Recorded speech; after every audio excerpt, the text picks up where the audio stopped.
محترم دوستو السلام علیکم۔ بسم اللہ الرحمن الرحیم۔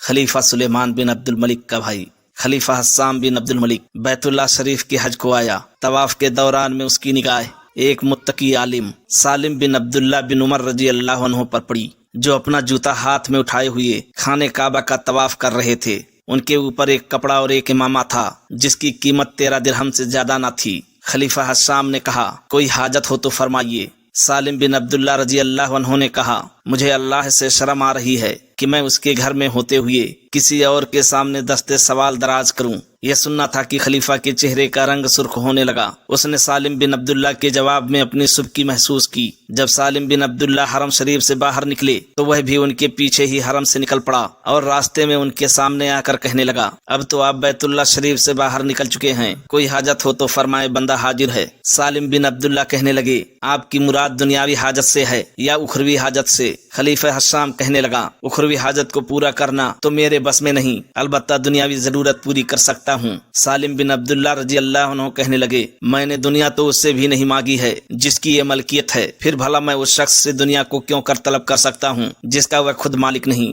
یہ کہہ کر اپنے گھر کی طرف چل دیے اور حسام بن عبد الملک اپنا سا منہ لے کر رہ گیا۔ حسام خلیفہ عبد الملک بن مروان کے بیٹوں میں سے چوتھا بیٹا تھا جو یزید بن عبد الملک کے بعد منصب خلافت پر فائز ہوا۔ اس کے عہد میں ترکوں نے بار بار بغاوتیں کی۔ حسام نے نصر بن سیار کو خراسان کا گورنر مقرر کیا تو اس نے نو مسلموں سے جزیہ لینا بند کر دیا، جس کے نتیجے میں ترکوں میں اسلام بڑی تیزی سے پھیلنے لگا۔ حسام کے جرنیل سید حریثی نے آذربائیجان کے ترکوں کو بار بار شکستیں دیں۔ رومیوں کے خلاف بھی کئی فتوحات حاصل ہوئیں۔ حسام کے عہد میں زید بن علی نے کوفہ میں خروج کیا، مگر جب موقع آیا تو اہل کوفہ ساتھ چھوڑ گئے، چنانچہ زید بن علی نے انہیں رافضی کا خطاب دیا۔ آخری مارکے میں زید پیشانی میں تیر لگنے سے انتقال کر گئے۔ حسام نے 19.5 برس خلافت کرنے کے بعد 125 ہجری میں وفات پائی۔